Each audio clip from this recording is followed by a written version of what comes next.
Hello. So last week we were talking about spring and the energy that spring brings from a place of being able to check out and audit almost what our lives look like and what we're physically feeling like. It's fascinating to me because when this subject comes up in sessions with clients, there's a fear that comes that I have to get rid of something. I have to get rid of something. So, for example, I'm drinking too much coffee, or I'm eating too much sugar, or I'm doing this, or I'm doing that. And it's this too much element.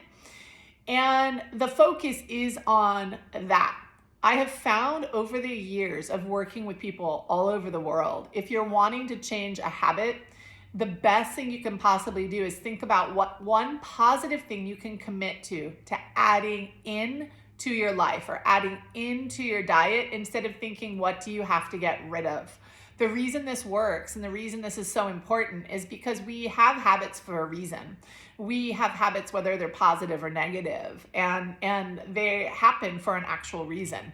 So I think the more that we allow ourselves to honor what it is that we're feeling and why it is we're feeling a certain way. So for example, if you're wanting more joy in your life, we want to choose not to think what we have to get rid of, but it's more of looking at what you're actually spending your time and energy doing and what you can increase and pull into your life, but be honest with yourself. I chatted a little bit about time on phone, time on social media.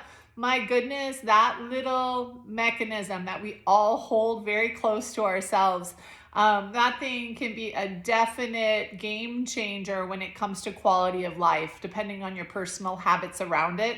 When I said last week, some people spend a minimum of 40 hours in a month on their phone. That's a low number for most people, just so you know. You might think that's not your case. I definitely would ask you to pay attention in a more focused way to see if what you're thinking is actually accurate. And I'm not saying this to make you feel upset. I'm saying this because I work all day with people, and most of the time people are very surprised at how much time they're spending on social media or on their actual phones themselves. So it's really helpful to learn where we're spending our energy if we're wanting to make change in habit. But going back to what I was sharing before is it's really good to think about what you can add in. So if you're feeling like you don't have a lot of joy, a lot of people will think I have to change my job or I have to change my relationship. But the idea is, how do I incorporate more joy? What can I do to create more joy and empower myself now, instead of thinking I have to make some major change that then is going to create havoc or create uncertainty? Adding positive things in can help a lot. So for example, if you're feeling really exhausted and you asked yourself that question, and let's say the first answers that shows up when you ask that question is maybe you're drinking too much caffeine, maybe you're having too much sugar, maybe you're having too much alcohol. I would say the first thing that I would want to do is pay attention and ask myself, am I drinking enough water? So that's counterintuitive. You're thinking I need to have less of this, but this is the cool thing. When you incorporate what it is that your body might be needing, then all of a sudden, the other things that don't support you start to naturally wean away. It's a really beautiful process in the healing process that surprises clients all of the time. People will call me up and within 5 minutes say, please don't tell me not to drink coffee. Oh my God, I'm so afraid you're gonna tell me not to eat sugar. I don't tell people what not to do. I tell people what to increase and incorporate that their body is actually needing, because there's a reason you feel the way you're feeling. For example, if you're eating sugar, it's either just because you're on too much sugar or too much processed food or too much coffee. It's probably because you're feeling a certain way, and whatever you're defaulting to is an easy fix to helping you feel a little bit better. Maybe you're feeling bored, maybe you're feeling tired, maybe you're feeling uninspired. Whatever it is, on a physical level, we always want to check the amount of water we're consuming. You might ask why. When somebody comes to me and they're feeling tired, it's the first question I'm going to ask them, for example, is how much water do you drink in a day? And again, most people's responses are way past what they're actually doing. I had a session the other day. The client said she was drinking 45 ounces to 60 ounces a day of water. And I kind of scratched my head. I'm like, That's kind of interesting because the symptoms she was sharing would represent dehydration. So I asked her kindly to please be mindful and track, and I showed her how to track her water intake.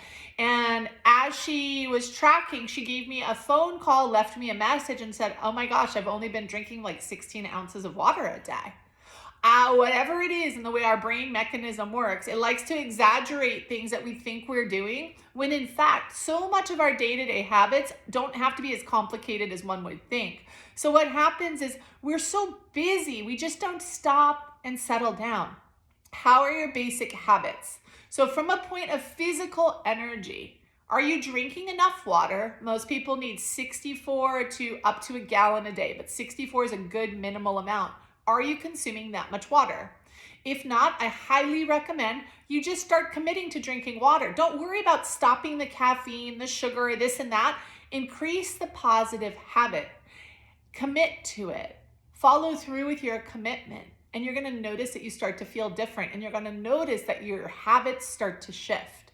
When you commit to yourself, even if you don't feel like it, something resets. Giving ourselves the opportunity to commit. Commit doesn't mean we commit if we feel like it. We commit because of why. You have to know why. If I drink more water, that will help my body be more flushed. That will help toxins move through my system. That will help if I'm taking any supplements. It helps it break down, but it keeps a flow going in my body. It helps things move through the system. How often does fatigue happen? Because we're dehydrated and everything gets kind of stagnant. How much do we have constipation and other joint problems? Because we're actually just these toxic kind of cesspools walking around. Most people just aren't taught that. We live in a culture, especially here in the US, we live in a culture that's very, very focused on illness being normal and needing a savior to come in and fix with some type of prescription medication. And the truth is that's not the truth. The truth is our choices create the quality of our health most of the time.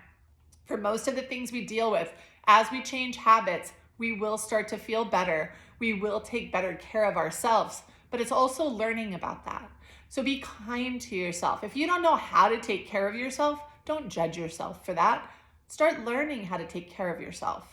Then there's so much information out there. That's why I love my job, because my job gets to fine tune as a medical intuitive what exactly your particular body needs to get you in a way of alignment. So you're not guessing, let's try this and let's try that. But across the board, what can you add in instead of thinking what you have to get rid of? So if you're thinking, I need a new job and I need a new relationship and I need to get rid of this, I'm going to ask you to stop. I'm going to ask you to take a breath. And I'm going to ask you to challenge yourself and look for what you can add in instead for now, and make a commitment to adding it in so that you're not touching that wound inside of deprivation that most of us hold. Once we touch that wound, it can be kind of hard to heal. So it's really good to support our process, to feel supported by taking positive action.